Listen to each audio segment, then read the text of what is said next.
বর্তমান দিল্লির ষড়যন্ত্র হচ্ছে বাংলাদেশকে ঘিরে। ওই ষড়যন্ত্রের জালকে যদি ছিন্ন বিচ্ছিন্ন করে দিতে চান, তাহলে সকল রাজনৈতিক দলের মতভেদ আর ভেদাভেদকে ভুলে যেতে হবে। নয়তো এক পক্ষ কথা বলবে দিল্লির বিরুদ্ধে, আরেক পক্ষ আবার রাত্রে দিল্লির কাছে গিয়ে আতাত করবে ক্ষমতায় যাওয়ার জন্য। তারা যদি কথা বলে দিল্লির পক্ষে, এটা দেশের সাথে আত্মঘাতী সিদ্ধান্ত হয়। এজন্য বিএনপি হোক আর জামাত হোক আর জাতীয় পার্টি হোক, জাসদ হোক আর বাসদ হোক, ইসলামী যত দল আছে এক কাতারে দাঁড়াতে হবে। অন্তত দেশের প্রশ্নে, দেশের স্বার্থ রক্ষার জন্য এক কাতারে দাঁড়াতে হবে। দেশ বাঁচলে তবেই না রাজনীতি। তুমি দেশ নেমাইরা কিসের রাজনীতি করবা? ডক্টর ইউনূস বাংলাদেশের সকল ইসলামী দলের শীর্ষস্থানীয় ব্যক্তিবর্গ যারা এবং ধর্মীয় গুরু যারা, হিন্দুদের ধর্মীয় গুরু, খ্রিস্টানদের ধর্মীয় গুরু, বৌদ্ধদের ধর্মীয় গুরু, চাকমা বার্মা সহকারে যারা আছে তাদের ধর্মীয় গুরু, বাংলাদেশের বড় বড় আলেম ওলামায়ে কেরাম, বাইতুল মুকাররমের খতিব শেখ আহমদুল্লাহ ভাই সহকারে বড় বড় সকল আলেমদেরকে ডাক্তার ইউনূস সাথে নিয়ে বৈঠক করে বলেছেন, আমরা কি করতে পারি ভারতের ষড়যন্ত্রের বিরুদ্ধে। আপনারা আলেম ওলামা আছেন, আপনারা ধর্মগুরুরা আছেন, আপনারা আমাদেরকে পরামর্শ দেন। এই পরামর্শটা আলেমদের থেকে তিনি চেয়েছেন গতকাল। এতে আমরা খুশি না বেজার? বিগত দিনে যারা ছিল তারা কোনোদিন আলেমদেরকে নিয়ে একটা পরামর্শ করেছে? মনে করা হতো আমি যা বুঝি তাই করব, হইলে হইল, না হইলে না হইল। তবে পরামর্শের ভিত্তিতে যদি কাজ করেন, এই কাজে আল্লাহ বরকত দেয়। কারণ আল্লাহ বললেন আমরুহুম শুরা বাইনাহুম, ও নবী, যখন আপনি নিজেও কোনো কাজ করবেন, ওই কাজ করার পূর্বে আপনিও পরামর্শ করেন। ফাইদা আযামতা ফাতাওয়াক্কাল আলাল্লাহ, এরপরে পরামর্শ শেষ করে আল্লাহর প্রতি ভরসা করে একটা সিদ্ধান্ত নেন। দুনিয়ার সর্বশ্রেষ্ঠ মহামানব বিশ্ব নবীকেই যদি আল্লাহ পরামর্শ করে কাজ করতে বলেন, তাইলে আপনি কোথাকার কে? দুনিয়ার সব ভালো আপনার মাথায় থাকবে এটা বুঝবেন না। এজন্য গুরুত্বপূর্ণ সিদ্ধান্ত নেওয়ার আগে পরামর্শ করার দরকার আছে না নাই? তিনি আলহামদুলিল্লাহ পরামর্শ করেছেন এবং আমি দৃঢ়ভাবে বিশ্বাস করি বাংলাদেশে মুশরিকদের ধাক্কায় বর্তমানে যেই সম্প্রীতির বন্ধন মজবুত হয়েছে এবং যেই ঐক্য হয়েছে, এই ঐক্য যদি ঠিক থাকে, বিশ্বাস করো বাংলাদেশের কিছুই করতে পারবে না মুশরিকিন হিন্দুস্তানেরা। কিচ্ছু করতে পারবে না যদি আমার ভাই ভেতর থেকে আমার ক্ষতি না করে। আমার ভাই যদি আমার সাথে দাঁড়িয়ে যায়, আমরা যদি সীসা ঢালা প্রাচীরের মতো এক কাতারে দাঁড়িয়ে যাই, ভারত তো ভালো, দুনিয়ার কোনো পরাশক্তি আমাদের কিছুই করতে পারবে না। তার কারণ হচ্ছে সংখ্যায় আমরা কম বলে হীনমন্যতার শিকার হবেন না। আপনি ইতিহাস পড়েন, আমরা সেই মুসলমানের জাতি যে মুসলমানেরা 2 লক্ষ খ্রিস্টানদের বিরুদ্ধে 3000 মুসলমান মাঠে নেমেছে খালিদ বিন ওয়ালিদের নেতৃত্বে। 3000 মুসলমান 2 লক্ষ খ্রিস্টানকে কচু কাটা করে ইসলামের বিজয় সুনিশ্চিত করেছে, সেই জাতি আমরা। 2 লক্ষের বিরুদ্ধে 3000, দুনিয়ার ইতিহাসে এমন কোন ইতিহাস নাই। ইতিহাস বলে সেদিন খালিদ বিন ওয়ালিদের একে একে 9টা তলোয়ার ভেঙে গিয়েছে। 9টা তলোয়ার একে একে খালিদ বিন ওয়ালিদের ভেঙে গিয়েছে। খালিদ বিন ওয়ালিদ সেদিন যেদিক দিয়ে যাচ্ছিল, বাকি সাহাবায়ে কেরাম বলেন আমরা অবাক হয়ে তাকিয়েছিলাম খালিদ বিন ওয়ালিদের এই শক্তি আসলো কিভাবে। সে শুধু যেদিক দিয়ে তলোয়ার ঘোরাতে ঘোরাতে যাচ্ছিল, ওদিক থেকে প্রতি মিনিটে কয়েক শত খালি মাথা কাটা, হাত কাটা পড়তেছিল, খালি কাটা মাথা পড়তেছিল, শুধু তলোয়ার ঘোরাচ্ছিল আর কাটা মাথাগুলো শুধু টাস টাস টাস টাস করে জমিনে পড়ছিল। 2 লাখের বিরুদ্ধে 3000। মুসলমানেরা শহীদ হয়েছে মাত্র 16 জন, আর কাফেররা মরে গেছে 20-30 হাজার। তাহলে বুঝেন আপনি কোন জাতির মানুষ? আপনি ছাগলের জাত না, আপনি সিংহের জাত। একদিকে দাঁড়িয়ে যাবে সিংহের জাত, আরেকদিকে দাঁড়িয়ে গেছে ছাগলের জাত। একদিকে দাঁড়িয়ে যাবে তাওহীদপন্থীরা, আরেকদিকে দাঁড়িয়ে গেছে শিরক এবং কুফফারপন্থীরা। একদিকে দাঁড়িয়ে গিয়েছে মূসার সৈনিকেরা, আরেকদিকে দাঁড়িয়ে গেছে ফেরাউনের সৈনিকেরা। একদিকে দাঁড়িয়ে গেছে গরুর দুধখোর, আরেকদিকে দাঁড়ায় গেছে গরুর মুতখোর। কুল্লুকুম রাইন ওয়া কুল্লুকুম মাসউলুন আন রাইয়াতিহি, তোমরা প্রত্যেকেই এক একজন দায়িত্বশীল এবং কিয়ামতের ময়দানে প্রত্যেক ব্যক্তিকে তার দায়িত্ব সম্পর্কে জিজ্ঞাসা করা হবে। রাসূল আরও বললেন, একজন বাবা সে তার ঘরে দায়িত্বশীল, সন্তানদের ব্যাপারে তাকে জিজ্ঞেস করা হবে। একজন স্বামী স্ত্রীর ব্যাপারে তাকে জিজ্ঞেস করা হবে। একজন খতিব মুসল্লিদের ব্যাপারে তাকে জিজ্ঞাসা করা হবে। একজন ইমাম তার মুখদাতি সম্পর্কে তাকে প্রশ্ন করা হবে। একজন রাষ্ট্রপ্রধান তার রাষ্ট্রের শত কোটি জনগণ সম্পর্কে তাকে জিজ্ঞাসা করা হবে। তার মানে হচ্ছে আপনার দায়িত্বের জায়গাটা যত বড়, আপনার হিসাবের জায়গাটা হবে তত কঠিন। যত বড় দায়িত্বে আপনি বসবেন, হিসাবের জায়গাটা ঠিক ততটা কঠিন হয়ে যাবে। এজন্য আমরা যারা স্বামী, ভাই, বাবা, আমাদেরকে আমাদের অধীনস্থদের ব্যাপারে আল্লাহর দরবারে প্রশ্ন করা হবে, জিজ্ঞাসা করা হবে।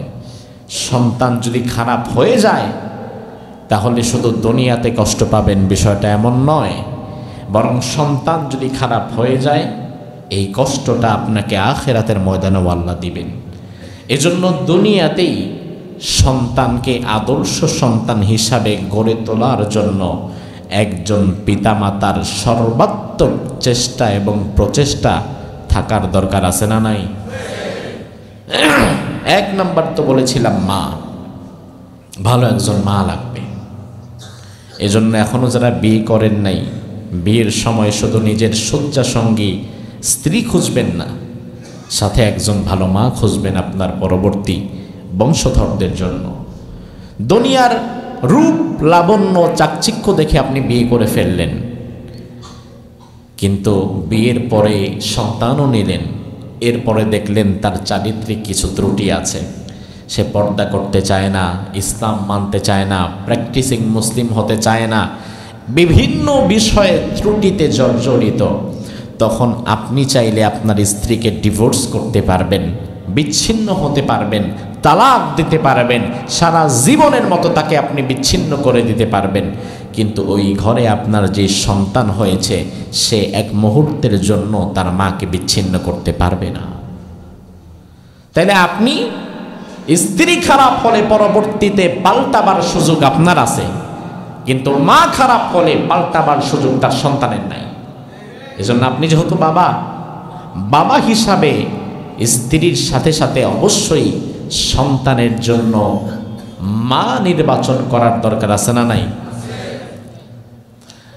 এটা গিয়েছিল আমাদের এক নাম্বার পয়েন্ট, যেই পয়েন্টে আমরা অনেক মানুষ ধরা খেয়ে যাব। সন্তানকে শিক্ষিত বানানো সহজ ভাই। সন্তানকে শিক্ষিত যদি বানাতে চান কোনো প্যারা নাই, ভর্তি করে দেন স্কুলে, ভালো কোনো স্কুলে, ক্যান্টনমেন্ট বোর্ড স্কুলে দেন, এরপরে সেখান থেকে বের করেন জাহাঙ্গীরনগরে দেন, সেখান থেকে বের করেন দেশের বাহিরে পাঠায় দেন। একদিকে আপনি দেদার্সে টাকা কামাচ্ছেন, অন্যদিকে সন্তানদেরকে বড় বড় জায়গায় আপনি পড়াশোনা করাচ্ছেন, কোনো সমস্যা নাই, শিক্ষিত বানাতে আপনি পারবেন। কিন্তু আপনি যদি তাকে ভালো মা, ভালো পরিবেশ, নৈতিক মূল্যবোধ না শিক্ষা দিতে পারেন, শিক্ষিত বানাতে পারবেন, আদর্শবান বানাতে পারবেন না। শিক্ষিত আর আদর্শের মাঝে বিরাট তফাৎ। শিক্ষিত মানুষের দ্বারা কল্যাণ যতটা হয়, অকল্যাণ হওয়ার সম্ভাবনা তার চেয়ে বেশি রয়। আর আদর্শবান যদি হয়, যতটুকু হবে কল্যাণ হবে, এক আনা পরিমাণ অকল্যাণ হবে না। আর আমরাই তো বলি দুষ্ট গরুর থাকার চাইতে শূন্য গোয়াল থাকা ভালো। এজন্য আদর্শবান কিভাবে বানানো যায় সেজন্য আপনাকে ভাবতে হবে, জানতে হবে, শিখতে হবে। আমি এমনও পরিবারকে দেখেছি, গত 2 বছর আগে আমি যখন প্রথম আমার মাদ্রাসার কাজ শুরু করেছিলাম, এক ব্যক্তি পুরান ঢাকার ব্যবসায়ী মানুষ, অনেক টাকা পয়সার মালিক, পুরান ঢাকার বিখ্যাত যে বিরিয়ানির দোকান, নাম বললে চিনে যাবেন, এগুলোর মালিক সে, আমি জানতাম না। তিনি ইউটিউবে আমার কোনো একটা আলোচনা দেখেছিলেন 2022 সালে। সে আলোচনা দেখার পর থেকে তিনি মাঝে মাঝে আমাকে ফোন দিয়ে কিছু মাসাইল জেনে নিতেন। কোনোদিন দেখা সাক্ষাৎ তখনও আমার হয় নাই তার সাথে।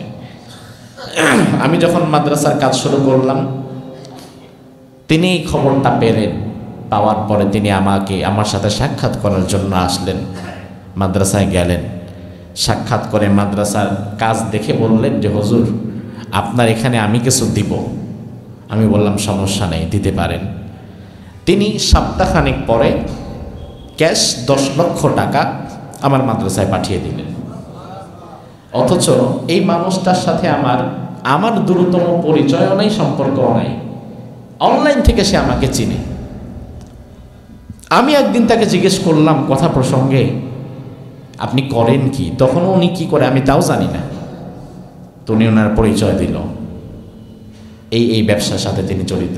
হালাল ব্যবসা, বিরিয়ানির ব্যবসা, মিষ্টির দোকানদার, মিষ্টির বিজনেস, বিরিয়ানির বিজনেস। এরপরে বাংলাদেশে গাড়ির মোবিল যেটা ইম্পোর্ট করা হয়, উনি একজন বড় ইম্পোর্টার।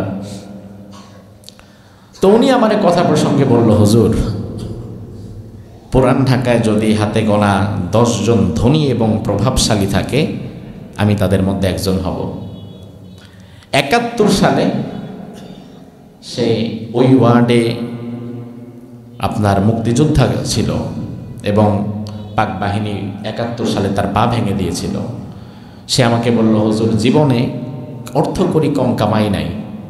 সে আমাকে বলল, জীবনের এমন মিনিমাম 22টা বছর এমন পার করেছি যে এই 22টা বছর আমি কোনোদিন সূর্য ওঠানামা দেখি নাই। সারা দিন রাত কাজ করতাম, একদিকে রেস্টুরেন্ট চালাতাম, একদিকে ইম্পোর্ট করতাম, দেশের বাহিরে যেতাম, ব্যবসা করতাম, সারা দিন দোকানে সময় দিতাম। সায়দাবাদের মতো প্রপার প্লেসে তার নিজস্ব অনেক দোকান, বাড়ির তো অভাব নাই। বলে, হুজুর, এত পরিমাণ কাজে সময় দিয়েছি। তার সাথে আরেকজন ছিল, সে আমার বলল, হুজুর, সত্যি কথা, আমি তাকে কোনোদিন ঘুমাইছে কখন এটা দেখি নাই। সারা রাত কাজ করে, সারা দিন কাজ করে। আমি বলি, আসলেই করেন? আসলেই করেছেন আপনি? এখন তো থরথরা হয়ে গেছে, হাঁটতেও পারে না। আমি বললাম, আপনার কি আসলেই এমন একটা সময় গিয়েছে যেখানে আপনি 24 ঘন্টা কাজ করছেন? বলে, লাগাতার 48 ঘন্টা, 2 ঘন্টা ঘুমাই নাই, এমন দিন অসংখ্য গেছে। এরপরে সে দুঃখের কথা বলল, হুজুর, টাকা তো অনেক কামাইছি, কিন্তু সন্তানগুলোকে মানুষ করতে পারি নাই। আমার 3টা সন্তান, আজ আমি বুড়া অকেজ হয়ে যাচ্ছি। যে হাত দিয়ে একসময় মানুষকে আঘাত করতে পারতাম, ওই হাত এখন লাঠি ধরতে পারে না, নরম হয়ে গেছি, হাঁটতে পারি না। 100 কোটি টাকার পাহাড় যে আমি জমিয়েছি, আজ আমার চোখের সামনে এই কোটি টাকার পাহাড় ধ্বংস করছে আমার ছেলেরা। আমি দেখতে পাচ্ছি, আমি যেটাকে তিলে তিলে তিলে তিলে গড়ে তুলেছি, তারা আজ হারাম কাজে, খারাপ কাজে নিজেদের সব আমিত্ব পূরণ করার জন্য কোটি কোটি টাকা খরচ করে ফেলে প্রতি মাসে। আমি বাবা, আমি যখন অ্যাকাউন্ট থেকে 10 লাখ টাকা নেব, 5 লাখ টাকা নেব, তখন এসে ধরে, তুমি টাকা উঠেছো কেন? কারে দিবা টাকা? কোথায় খরচ করবা টাকা? অর্থাৎ সে বলল, দেখেন হুজুর, টাকা জমাইছি আমি, কামাইছি আমি, সারা জীবন পানি করে দিছি এই টাকার জন্য। শেষ পর্যায়ে সন্তানের কাছে আমার টাকা খরচ করার আগে আমার হিসাব দেওয়া লাগে যে আমি টাকা কই খরচ করি, কারে দেই, না দেই। যদি তাদের কাছে হিসাব যথাযথভাবে না দিতে পারি, তারা আমার টাকা তুলতে দেয় না। আমি অবাক হয়ে গেলাম তার কথা শুনে। সে আমারে বলল, হুজুর, আমি যদি পারতাম, আপনার এখানে 10 লাখ না, আরে আপনার এখানে দিছে তো ভালো, আমি যদি পারতাম আমার সব টাকাগুলা নিয়ে একসাথে যদি আমি আগুন লাগাই দিতে পারতাম, আমি শান্তি পাইতাম। অন্তত আমার টাকা আমার চোখের সামনে আরেকজন নষ্ট করতেছে, আমি চাইলে, আমি উঠাইতে গেলে সেখানে আমাকে জবাবদিহিতার সম্মুখীন হতে হচ্ছে। তিনি বললেন, হুজুর, সারা জীবনে এত পরিমাণে ব্যস্ত ছিলাম, ব্যবসা করেছি, সন্তানদের সাথে কখনো ভালো মতো কথা বলার সুযোগও পাইনি। একসাথে কোনোদিন খেয়েছি বলে মনে পড়ে না। 2টা সন্তান, সেই 85 সালে, বলে 85 সালে আমার 2 সন্তান, তারা কলেজে পড়ে। 2 ছেলে আলাদাভাবে কলেজে যাবে, 2 ছেলের জন্য আলাদা 2টা গাড়ি দিয়েছিলাম। অর্থাৎ যা যা লাগবে কোনোদিন যা বলেছে সাথে সাথে দিয়েছি। কোনো অভাব তারা দেখে নাই, কষ্ট তারা দেখে নাই। কিন্তু আজ এই পর্যায়ে দাঁড়িয়ে আমি উপলব্ধি করতে পারছি, সন্তানদেরকে শিক্ষিত বানিয়েছি ঠিকই, আদর্শবান বানাতে পারি নাই। সে আমার কাছে সেই দুঃখগুলো এখনো ওই যে গত কিছুদিন আগে আমার মাদ্রাসায় আসছিল, 2 তলার কার্পেট কিনে দিয়ে গেছে বাচ্চাদের জন্য, ছাত্রদের সাথে একটু দেখা সাক্ষাৎ করে, একটু সময় কাটায়। শেষ বয়সে এসে এখন এই উপলব্ধি তার হচ্ছে। আপনি বাবা ব্যবসা বাণিজ্য টাকা পয়সা যেভাবে আপনাকে আঁকড়ে ধরেছে, আপনি যদি সময় থাকতে সাবধান না হন, দিন শেষে ওই ভদ্রলোকের মতো শেষ বয়সে আফসোস আপনাকেও করা লাগতে পারে। এই আফসোসটা এখন করেন, কাজে দিবে। ওই সময় করলে আর কোনো কাজ হবে। এই জন্য আল্লাহ রাব্বুল আলামিন আমাদেরকে বলছে, বান্দা দুনিয়াতে যদি সুসন্তান তোমরা পেতে চাও, আদর্শবান সন্তান যদি তোমরা গড়তে চাও, তাহলে সবার আগে সন্তানদেরকে ভালো পরিবেশ এবং ভালো একজন মা নির্বাচন করে দিবা। এরপরে 2 নম্বরে সন্তান আপনার কাছ থেকে যে হকটা পাবে সেটা হচ্ছে, সন্তান দুনিয়াতে জন্মগ্রহণ করার পূর্বে সন্তানের জন্য আল্লাহর দরবারে বেশি করে দোয়া করার দরকার আছে না নাই? দুনিয়ার মা বাবাদের জন্য সন্তান কি দোয়া করবে সেটা আল্লাহ কোরআনে শিখিয়েছেন। এই জন্য আমরা সন্তান যারা আছি 5 ওয়াক্ত ফরজ নামাজের পরেই আমরা আল্লাহর দরবারে হাত তুলে দোয়া করি। আমরা বলি, রব্বির হামহুমা কামা রব্বায়ানি সগীরা। আমরা দোয়া করি, বলি, আল্লাহ আমার রব, আমার পিতামাতার প্রতি তুমি রহম করো, কামা রব্বায়ানি সগীরা, শিশু অবস্থায় আমাকে যেইভাবে আদর করে রহম করে তারা লালন পালন করেছে, ওই রহমটুকু তুমি আমার পিতামাতার উপরে ফিরিয়ে দাও। এটা তো সন্তানের জন্য দোয়া, সন্তান পিতার জন্য দোয়া করলো। এখন সন্তান তো দুনিয়াতে আগে আসে নাই, আগে আসছে পিতামাতা। যেহেতু পিতামাতা সিরিয়ালে দুনিয়াতে এসেছে আগে, এজন্য দোয়া আগে সন্তান করবে না, দোয়া আগে করবে পিতামাতা। কারণ আপনি আগে আসছেন, হকটা আগে আপনি ফিরিয়ে দেন। এখন সন্তানের জন্য কি দোয়া করা লাগে এই দোয়াই তো জানে না। পিতা মাতার জন্য কি দোয়া করা লাগে সন্তান ঠিকই এটা জানে, রব্বির হামহুমা কামা রব্বায়ানি সগীরা এটা জানে। তবে সন্তানের জন্য পিতা মাতা কোন দোয়া করবে সেটা যে আল্লাহ কোরআনে বারবার বলেছেন, কয়জন পিতা সেই দোয়াটা জানে? কয়জন পিতা সেই দোয়াটা পড়ে? তো আপনি তো আপনার সন্তানের জন্য কোনোদিন আল্লাহর দরবারে সেখানে দোয়ায় একটা দোয়া করলেন না। আল্লাহ রাব্বুল আলামিন আমাদেরকে শিখিয়ে দিচ্ছে, বান্দা সন্তানদের জন্য, স্ত্রীর জন্য আল্লাহর দরবারে তোমরা দোয়া করো, রব্বানা হাব লানা মিন আজওয়াজিনা ওয়া যুররিয়াতিনা কুররাতা আয়ুনিন ওয়াজআলনা লিল মুত্তাকিনা ইমামা। সুবহানাল্লাহ। এই দোয়াটা সন্তানের জন্য করতে হবে, এটা পিতামাতাকে আল্লাহ তাআলা শিখিয়েছেন। আল্লাহ শিখিয়েছেন, বান্দা তুমি বলো, রব্বানা হাব লানা মিন আজওয়াজিনা ওয়া যুররিয়াতিনা, আমাদের স্ত্রী সন্তানদের মধ্য থেকে যারা দুনিয়াতে আসবে, কুররাতা আয়ুন, তাদেরকে আপনি চক্ষু শীতলকারী বানান, যেন তাদের দিকে তাকালে চক্ষুটা জুড়িয়ে যাবে, অন্তর প্রশান্ত হয়ে যাবে। আপনার বাচ্চা ছোট, বয়স 5, 7, 10, 12 বছর, তখন তো বাচ্চার মাঝে এমনিতেই কোমলতা থাকে, তাকালে তো এমনিতেই ভালো লাগে, চক্ষু শীতল হয়ে যায়। কিন্তু এই শীতলতা আসল শীতলতা না। আসল শীতলতা হচ্ছে যখন আপনার সন্তানের বয়স 25, 30, 40 বছর হবে। ওই কঠিন সময়ে আপনার সন্তান নিজের পায়ে দাঁড়াতে শিখবে, তার আলাদা পরিবার হবে, তার বাচ্চা কাচ্চা হবে, তার ব্যবসা বাণিজ্য হবে, তার ব্যস্ততা হবে। ওই কঠিন সময়ে আপনি যখন তার দিকে তাকাবেন, ওই সময়েও যদি তাকে আপনার ভালো লাগে, অন্তর শীতল হয়, ওটাই মূলত প্রকৃত শীতলতা। ছোট অবস্থায় তো তাকালে ভালোই লাগে, বাচ্চা মানুষ, ছোট মানুষ, সুন্দর মানুষ। কিন্তু আপনার সন্তান 25 বছর, 30 বছর, 35 বছর, 40 বছর, ওই সময় আপনার সন্তান আপনার কথা শুনে না, আপনার দাম দেয় না, আপনার দিকে ঘুরে তাকায়ও না। আপনি অসুস্থ হয়ে 5 দিন পরে আছেন, খবরও নেয় না। ওই সময় তাকানোর পরে দেখবেন আসলে শীতলতা পান না কষ্ট পান। যদি কষ্ট পান তাহলে বুঝবেন ব্যর্থতা আপনার। আপনি ছোটবেলায় তাকে দেখে শীতলতা হওয়ার জন্য, অন্তর প্রশান্ত হওয়ার জন্য যেই পর্যায়ে যাওয়া দরকার ওই পর্যায়ে নেওয়ার জন্য ছোটবেলায় দোয়াটা আপনি করেন নাই, আপনি একবার ওই দোয়া করেন নাই। অথচ আমি মনে করি দুনিয়ার বাবাদের সন্তান যেমন প্রতি নামাজের পরে রব্বির হামহুমা কামা রাব্বায়ানি সাগীরা পড়বে, একই সাথে দুনিয়ার বাবাদের প্রতি নামাজের পরে সন্তানদের জন্য আল্লাহর শেখানো দোয়াটা করার দরকার আছে না নাই? দোয়াটা জানেন আপনারা? জানেন? পড়েন আমার সাথে একবার, রব্বানা হাব লানা মিন আজওয়াজিনা ওয়া যুররিয়াতিনা কুররাতা আয়ুনিন ওয়াজআলনা লিল মুত্তাকিনা ইমামা। সুবহানাল্লাহ।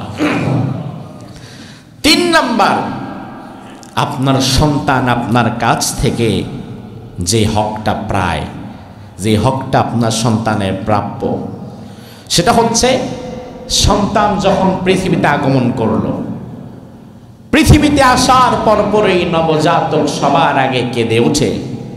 কেন কেঁদে ওঠে? হাদিসে রাসূল বললেন কেঁদে ওঠার কারণ হচ্ছে এই নবজাতক যখন মাতৃগর্ভ থেকে দুনিয়াতে আসে, আসার সাথে সাথে দুনিয়ার প্রতিটি মানুষের সাথেই তো একটা করে শয়তান থাকে। ওই নবজাতকের সাথে যেই শয়তান থাকবে, ওই শয়তান তার কাছে এসে বলে দিয়ে যায়, এতদিন তুমি ছিলা মাতৃগর্ভে, তোমার সাথে ছিল আল্লাহর ফেরেশতারা, শয়তান তোমার সাথে ছিল না। আজ তুমি দুনিয়াতে এসেছো, এখন দুনিয়াতে আমি শয়তানের সাথে টক্কর দিয়ে তোমাকে টিকে থাকতে হবে। এই কথাগুলো বলে শয়তান তার বাম পাখাটা দিয়ে একটা আসর দিয়ে চলে যায়। এরপর থেকে ওই বাচ্চা ওয়া ওয়া করে কাঁদা শুরু করে। ওই বাচ্চার কানে যখন শয়তান কথাগুলো বলে দিয়ে চলে যায়, বাচ্চা কান্না শুরু করে, ওই মুহূর্তে সবার আগে আপনার উচিত এই বাচ্চার কানে কি দেওয়া? জোরে কন। এখন দেখেন, হায় রে সর্বনাশ, যত দিন যাচ্ছে নবজাতকের কানের কাছে আজান দেওয়া পিতার সংখ্যা কমছে। আপনি যান সুপারে যান, এনামে যান, প্রত্যেক দিন 10টা 15টা ডেলিভারি হয়। হসপিটালগুলোতে খবর নেন, কয়জন বাচ্চার কানে আজান দেওয়া হয় খবর নেন। বরং আমি 3 বছর আগের একটা স্মৃতি শেয়ার করি। ঢাকার অভিজাত একটি হসপিটাল, আমার এক পরিচিত সিনিয়র ভাই, তিনার বাচ্চা জন্মগ্রহণ করবে। তো সেই দিন আমার মাহফিলও ছিল ওই দিকে। তো আমারে বলল, ভাই আপনি একটু আইসেন, একটু থাইকেন। তো আমি গেলাম। আমরা যাওয়ার আধা ঘন্টা পর পরই নবজাতকের জন্ম হয়েছে, আমরা কান্নার আওয়াজ শুনতে পেলাম। খুব অভিজাত হসপিটাল। তো আমি তাকে বললাম, ভাই আমার তো মাহফিল, আমি চলে যাচ্ছি, আপনি বাবা, আজান দেবার সবচেয়ে বেশি হকদার আপনি আজান দিয়ে দেন। তার কারণ আল্লাহর হাবিব সাল্লাল্লাহু আলাইহি ওয়াসাল্লাম আবু দাউদের 5105 নম্বর হাদিসের মধ্যে বলেন, আন্না নবী সাল্লাল্লাহু আলাইহি ওয়াসাল্লাম আযানা ফি উযুনিল হাসান ইবনে আলী। আলী রাদিয়াল্লাহু আনহুর ছেলে হাসানের জন্মগ্রহণ যখন দুনিয়াতে হলো, রাসূলুল্লাহ সবার আগে হাসানকে কোলে তুলে নিয়ে তার ডান কানে আজান দিয়ে দিলেন। আমি তাকে বললাম, আপনি ডান কানে আজান দিয়ে দেন। তো সে আমাকে বলল, এখন আজান দেয়া লাগবে? আমি বললাম, হ্যাঁ এখন দেন, জন্মগ্রহণ করেছে মাত্র, কান্নার আওয়াজ আসছে। সে বলল, আসলে কি বলবো, এই পরিবেশে এখন আজান দেই কিভাবে? এলিট ক্লাস পিপল সবাই এখানে, ধনাঢ্য মানুষ সবাই এখানে চিকিৎসা করতে আসে। এখন আমি যদি আল্লাহু আকবার বলে আজান দেওয়া শুরু করি, তাকায় থাকবে এই কোন পাগল আসছে আবার এখানে, এটা কেমন লাগে? আমি দেখি, আমি বাড়ির দিকে যাই, পরে মুয়াজ্জিনকে বলবো নি একটু আজান টাজান দিয়ে দিতে। আমি দেখলাম আসলে সে মূলত আজান দিতে ইতস্তত বোধ করছে, একটু লজ্জাও পাচ্ছে। হ্যাঁ, পারেও না, কারণ আজান দিতে কইলে, শোনেন, আপনি সারা জীবন আজান শুনেছেন, একামত শুনেছেন, আপনি কোনো দিন একা একা প্র্যাকটিস করেন নাই কিংবা কখনো দেন নাই। আপনাকে যদি দাঁড় করায় দেওয়া হয়, আপনি যে কোন জায়গার আজান একামত প্যাঁচ লাগায়া কোন আফ্রিকার জঙ্গল থেকে ঘুরে আসবেন নিজেও জানেন না। খালি আল্লাহু আকবার পরে কিরে হাইয়া আলাস সালাহ না আশহাদু আল্লা ইলাহা ইল্লাল্লাহ, আল্লাহ কিরে পরে কি হাইয়া আলাল ফালাহ না কোনটা কমো? তো ওই আজান দিলে তো আরো বাস পড়বো শেষের উপরে। এই জন্য আপনি বাবা নবজাতক জন্মগ্রহণের পূর্বে অন্তত আজানটা কয়েকবার প্র্যাকটিস করে শিখে নেওয়ার দরকার আছে না নাই? তো এখন তো অভিজাত পরিবারের শিশুদের কানে আজান দেয়া বন্ধ হয়ে গেছে। সন্তান পৃথিবীতে এসেছে, শয়তান তার কানের কাছে একটা ওয়াসওয়াসা দিয়েছে। এই ওয়াসওয়াসা কাটাবার জন্য, শয়তানকে আল্লাহর পথে রাখার জন্য আপনাকে আজান দেওয়ার জন্য আল্লাহ আদেশ করেছেন। আপনি অধিক শিক্ষিত হয়ে আজান দেওয়া বন্ধ করে দিলেন, আজান আপনি দিলেন না। আপনার সন্তানের কর্ণকুহরে আজানের ধ্বনি ছোটবেলায় প্রবেশ না করার কারণেই এই সন্তান বড় হয়ে ইসকনের সদস্য হয়। এই সন্তান বড় হয় নাস্তিক হয়, মুরতাদ হয়। মুসলমান বাবার সন্তান দুনিয়ার সামান্য ক্ষমতার রাজনীতির কারণে ইসকনের সাথে নাম লেখাইছে, এমন লোক আছে না নাই? অবাক করা বিষয়, একজন হিন্দু সে তো ইসকনে ঢুকতেই পারে, কিন্তু তুমি তো মুসলমান, তুমি তার কাতারে কিভাবে দাঁড়াও? তুমি জয় শ্রীরামের স্লোগান কিভাবে দাও? গত জুমায় আপনাদের বলেছে কিনা জানি না, আলহামদুলিল্লাহ এমন বাবা আমরা পেয়েছি, যেই বাবা তার কাছে খবর এসেছে আপনার ছেলে সে ইসকনের সাথে হাত মিলিয়েছে, আপনার ছেলে জয় শ্রীরাম স্লোগান দিয়েছে, আপনার ছেলে ইসকনের লাল পতাকা পরে রাস্তায় নেমেছে বাকি হিন্দুদের সাথে। ওই বাবার কাছে যখন এই খবর আসছে, সন্ধ্যাবেলায় যখন সন্তান বাড়িতে ফিরেছে, বাবা ঘাট ধরে এই সন্তানকে জেলখানায় নিয়ে গেছে, যে তোর মতো কুলাঙ্গার সন্তান আমার দরকার নাই, যে সন্তান মুসলমান ঘরে জন্মগ্রহণ করে, হিন্দুত্ববাদ গ্রহণ করে, ইসকনের পক্ষে দালালি করে, এমন সন্তান থাকার চেয়ে মরে যাওয়া ভালো। সারা বাংলাদেশের যেখানেই আমরা যাচ্ছি, সাম্প্রদায়িক সম্প্রীতির কথা আমরা বাংলাদেশের মানুষকে বলছি, সাম্প্রদায়িক সম্প্রীতিকে অটুট রাখার কথা বলছি। সাধারণ হিন্দুদের গায়ে যেন একটা ফুলের আঁচড় না লাগে সেজন্য আমরা বলছি। কারণ বাংলাদেশে এই যে আমরা যারা প্রতিদিন মাহফিল করি, লক্ষ লক্ষ মানুষ আমাদের কথা শুনে, আমরা যদি একবার উগ্রপন্থা আর সন্ত্রাসবাদকে উস্কে দিতাম, আমরা যদি সাধারণ মানুষকে উস্কে দিয়ে বলতাম হিন্দুদের বাড়িঘর আর মন্দিরগুলো ভেঙে ফেলো, বিশ্বাস করো শুক্রবার জুমার মধ্যে বললে আসরের মধ্যে কাম সারা হয়ে যেত। কোনোদিন তো আমরা এটা বলি না, বরং আমরা সাম্প্রদায়িক সম্প্রীতি টিকিয়ে রাখার কথা বলি। আমরা বলি বাংলাদেশে যারা বিধর্মী আছে, হিন্দু আছে, তাদের কোনো দোষ নাই, তারা আমার ভাই। ধর্মীয়ভাবে আমি এক ধর্মের, সে আরেক ধর্মের, কিন্তু জাতীয়তার দিক থেকে আমিও বাংলাদেশি, সেও বাংলাদেশি। এদেশে আমার যতটা অধিকার বেঁচে থাকার, তারও ততটা অধিকার বেঁচে থাকার, আমার যতটা অধিকার কথা বলার, তারও ততটা অধিকার কথা বলার। এই হিন্দু ভাইদের প্রতি আমাদের কোনো আক্রোশ নাই, বিদ্বেষ নাই, হিংসা নাই, মতভেদ নাই, বিভেদ নাই, কিচ্ছু নাই। তবে আমাদের কথা হচ্ছে সে সকল উগ্রপন্থী হিন্দুদের বিরুদ্ধে যারা পার্শ্ববর্তী দেশে বসে মিডিয়ার মাধ্যমে সারাক্ষণ বাংলাদেশটাকে নিয়ে যাচ্ছে তাই মিথ্যা খবর প্রচার করে।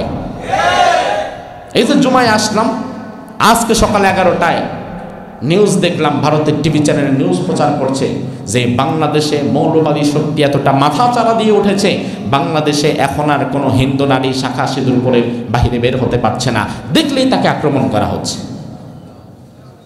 আপনারা আল্লাহকে সাক্ষী রেখে বলেন, এই কথাটা কি সত্য না মিথ্যা? সাভারে আমাদের হিন্দু ভাইয়েরা আছে না নাই? একজন হিন্দু ভাইয়ের গায়ে বিগত এক সপ্তাহে একটা আঘাত আপনারা করেছেন? আমাদের মসজিদের সাথে হিন্দু ভাইদের দোকান, তাই না? এই যে জুমার নামাজ থেকে বের হয়ে আমরা অনেকেই তো এখান থেকে মিষ্টি কিনে যাই, মিষ্টি কিনি, দই কিনি, তাদের সাথে আমাদের তো কোনো আক্রোশ নাই, একই সাথে আমরা আছি। কিন্তু এর পরেও বারবার বারবার বাংলাদেশকে নিয়ে যারা ষড়যন্ত্র করে, বাংলাদেশের বিরুদ্ধে যারা মিথ্যা সংবাদ প্রচার করে, সে সকল উগ্রপন্থী মুশরিক কুফফারদের বিরুদ্ধে যদি আমরা কথা না বলে নমনীয়তা প্রকাশ করি, আমাদের চুপ থাকার নমনীয়তাকে তারা দুর্বলতা ভেবে নিবে। তারা একের পর এক আমাদেরকে হুমকি দেয়, আমি দেখে অবাক হয়ে গেলাম, তারা বলছে চট্টগ্রাম, কুমিল্লা, ওই পাশে হচ্ছে আপনার রংপুর, সিলেট, বলে এগুলো আমাদেরকে আবার দখল করে নিতে হবে, এগুলো দখল করে আমাদেরকে হিন্দুত্ববাদ প্রতিষ্ঠা করতে হবে। আমি আরো অবাক হয়ে গেলাম, থার্ড ক্লাস সস্তা মিডিয়াতে কথা বলতেই পারে। আমি অবাক হয়ে গেলাম, ভারতের বর্তমান ক্ষমতাসীন সরকারের দলের একজন মন্ত্রী, তিনি সরাসরি বলছে যে বাংলাদেশিরা সাবধান হয়ে যাও, সব কিছু বন্ধ করে দিব, চিকিৎসা বন্ধ করে দিব, খাওয়া দাওয়া বন্ধ করে দিব, এবং আমরা বাংলাদেশে ঢুকে যাব। এত বড় বড় কথা একজন মন্ত্রীর মুখ থেকে বলা। এরপরেও যদি রাজ্য সরকার তাকে কন্ট্রোল না করে, তাইলে বুঝতে হবে তারা মূলত আমাদের সাথে একটি অঘোষিত যুদ্ধে নেমে যাচ্ছে। ঘোষণা দিয়ে না, অঘোষিত যুদ্ধে নেমে যাচ্ছে। তবে ওয়াল্লাহি, আল্লাহর কসম, আল্লাহর কসম করে বলি, যদি মুশরিকিন হিন্দুস্তানের আমার 56,000 বর্গ মাইলের এই বাংলাদেশকে নিয়ে ষড়যন্ত্র করে, তারা যদি মনে করে আমরা সংখ্যাগরিষ্ঠ, আমরা সংখ্যায় বেশি, আমাদের অস্ত্র শস্ত্র বেশি, আমরা বাংলাদেশে আক্রমণ করব, এই করব, সেই করব, আমরা আখাউড়া বর্ডার দিয়ে ঢুকে যাব, সিলেট বর্ডার দিয়ে ঢুকে যাব, বাংলাদেশকে আমরা তছনছ করে দিব, এটা নিতান্তই দুঃস্বপ্ন। কারণ বাংলাদেশের 18 কোটি মানুষ, 20 কোটি মানুষ, আমি তো মনে করি দেশের প্রশ্নে যদি জীবন দেওয়া লাগে, মুসলমান যেই কাতারে দাঁড়াবে, আমার পার্শ্ববর্তী হিন্দু একই কাতারে দাঁড়াবে। এদেশটা আমার, এদেশ আমাদের, এদেশের প্রশ্নে এক কাতারে দাঁড়িয়ে যেতে হবে। বর্তমান দিল্লির ষড়যন্ত্র হচ্ছে বাংলাদেশকে ঘিরে। ওই ষড়যন্ত্রের জালকে যদি ছিন্ন বিচ্ছিন্ন করে দিতে চান, তাহলে সকল রাজনৈতিক দলের মতভেদ আর ভেদাভেদকে ভুলে যেতে হবে। নয়তো এক পক্ষ কথা বলবে দিল্লির বিরুদ্ধে, আরেক পক্ষ আবার রাত্রে দিল্লির কাছে গিয়ে আতাত করবে ক্ষমতায় যাওয়ার জন্য। তারা যদি কথা বলে দিল্লির পক্ষে, এটা দেশের সাথে আত্মঘাতী সিদ্ধান্ত হয়। এজন্য বিএনপি হোক আর জামাত হোক আর জাতীয় পার্টি হোক, জাসদ হোক আর বাসদ হোক, ইসলামী যত দল আছে, এক কাতারে দাঁড়াতে হবে। অন্তত দেশের প্রশ্নে, দেশের স্বার্থ রক্ষার জন্য এক কাতারে দাঁড়াতে হবে। দেশ বাঁচলে তবেই না রাজনীতি। তুমি দেশ রে মাইরা কিসের রাজনীতি করবা? আগে দেশ বাঁচাও, দেশ হেফাজত করো। আমরা ধন্যবাদ জানাই বর্তমান অন্তর্বর্তীকালীন সরকারে যিনি আছেন, ডক্টর ইউনূস। তিনি গত দুই দিন আমরা এক অন্য এবং অনন্য ডক্টর ইউনূসকে দেখলাম। বাংলাদেশের সকল রাজনৈতিক দলের শীর্ষ নেতৃবৃন্দের সাথে তিনি বৈঠক করেছেন, ইসলামী দলগুলোর বড় বড় নেতৃবৃন্দের সাথে তিনি বৈঠক করেছেন। গতকাল ডক্টর ইউনূস বাংলাদেশের সকল ইসলামী দলের শীর্ষস্থানীয় ব্যক্তিবর্গ যারা এবং ধর্মীয় গুরু যারা, হিন্দুদের ধর্মীয় গুরু, খ্রিস্টানদের ধর্মীয় গুরু, বৌদ্ধদের ধর্মীয় গুরু, চাকমা বার্মা সহকারে যারা আছে তাদের ধর্মীয় গুরু, বাংলাদেশের বড় বড় আলেম ওলামায়ে কেরাম, বাইতুল মুকাররমের খতিব শেখ আহমদুল্লাহ ভাই সহকারে বড় বড় সকল আলেমদেরকে ডাক্তার ইউনূস সাথে নিয়ে বৈঠক করে বলেছেন, আমরা কি করতে পারি ভারতের ষড়যন্ত্রের বিরুদ্ধে। আপনারা আলেম ওলামা আছেন, আপনারা ধর্মগুরুরা আছেন, আপনারা আমাদেরকে পরামর্শ দেন। এই পরামর্শটা আলেমদের থেকে তিনি চেয়েছেন গতকাল। এতে আমরা খুশি না বেজার? বিগত দিনে যারা ছিল তারা কোনোদিন আলেমদেরকে নিয়ে একটা পরামর্শ করেছে? মনে করা হতো আমি যা বুঝি তাই করব, হইলে হইল, না হইলে না হইল।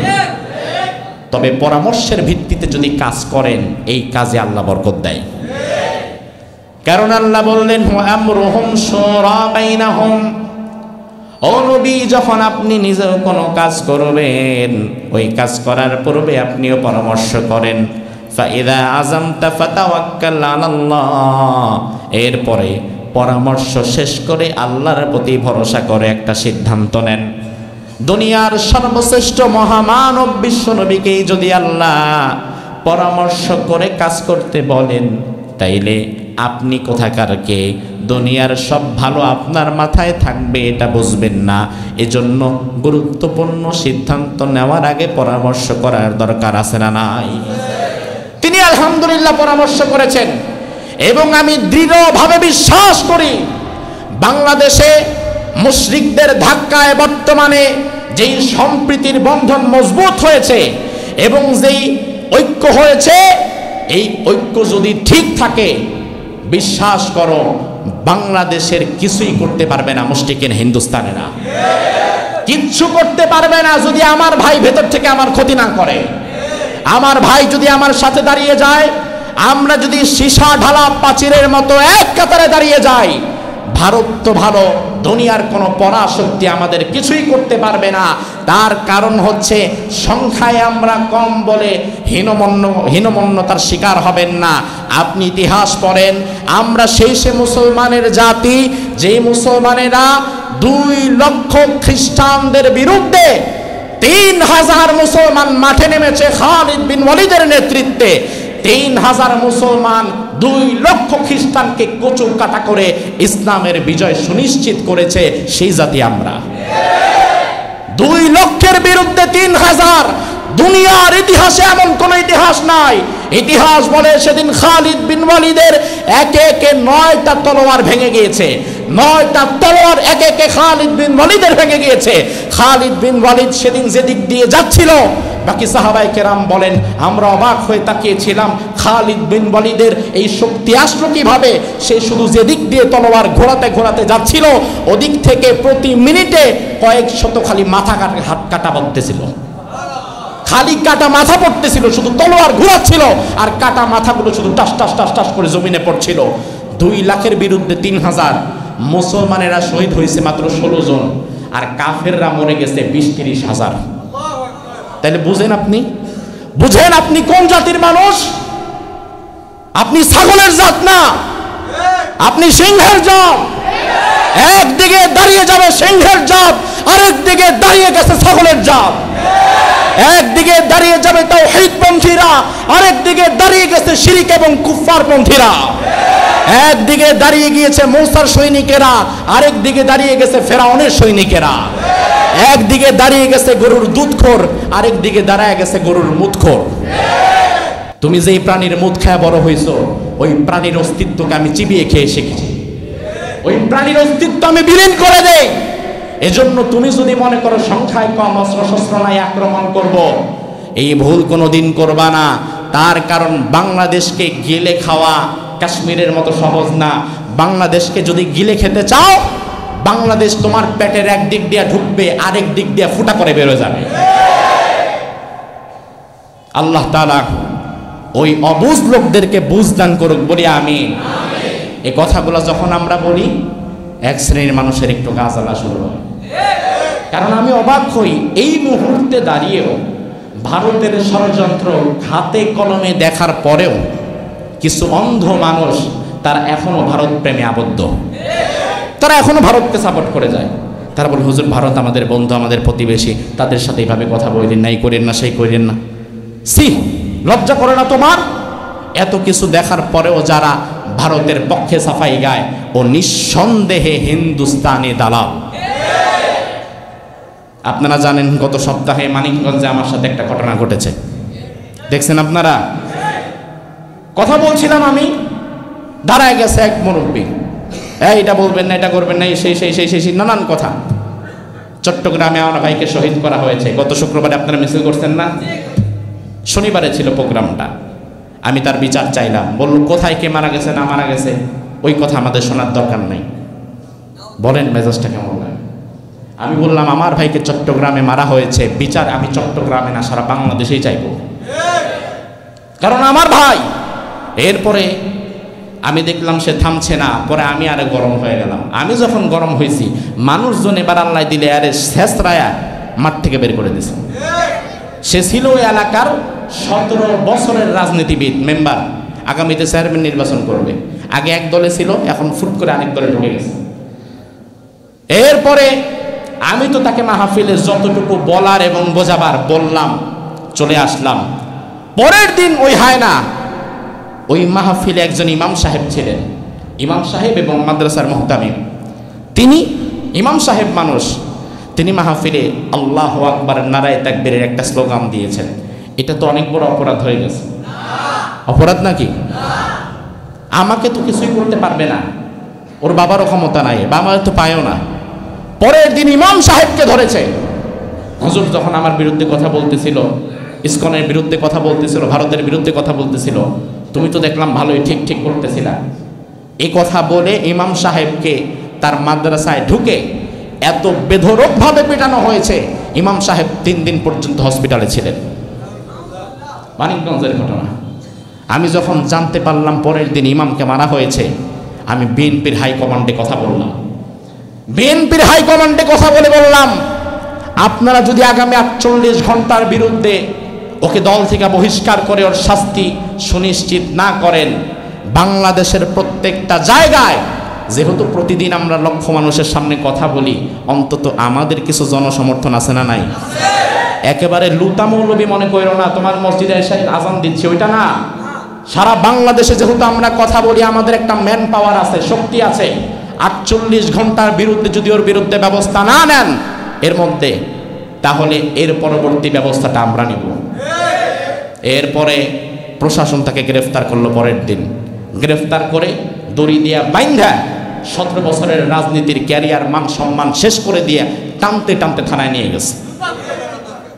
তো আমার একজন বলল, এই লোকটা অনেক বড় রাজনীতিবিদ, অনেক সম্মানের পাত্র, এসেই আপনি কি একটা কাজ করলেন হুজুর, আপনার একটা কথায় এই লোকটার যে গোটা রাজনীতির জীবন শেষ হয়ে গেল। আমি বললাম, তার শাস্তির কিচ্ছু হয় না, বরং আমার দৃষ্টিকোণ থেকে ইসলামী সরকার যদি কায়েম থাকতো, ইমাম সাহেবের পিঠের উপরে যতগুলো আঘাত সে করেছে, ততগুলো আঘাত ইমাম সাহেবকে দিয়ে আমি তারে করাতাম। তুমি বেঁচে গেছো। এজন্য আমার ভাইয়েরা, ভারতের বিরুদ্ধে কথা বললে যাদের কাজ আনা শুরু হয়, যারা রাজনীতির গন্ধ খোঁজে, ওরা কি কখনো এই দেশকে ভালোবাসতে পারে? আল্লাহ তাআলা ওই সকল অবুঝ মানুষদের থেকে আমাদেরকে হেফাজত করুক। আমরা বলি আমিন।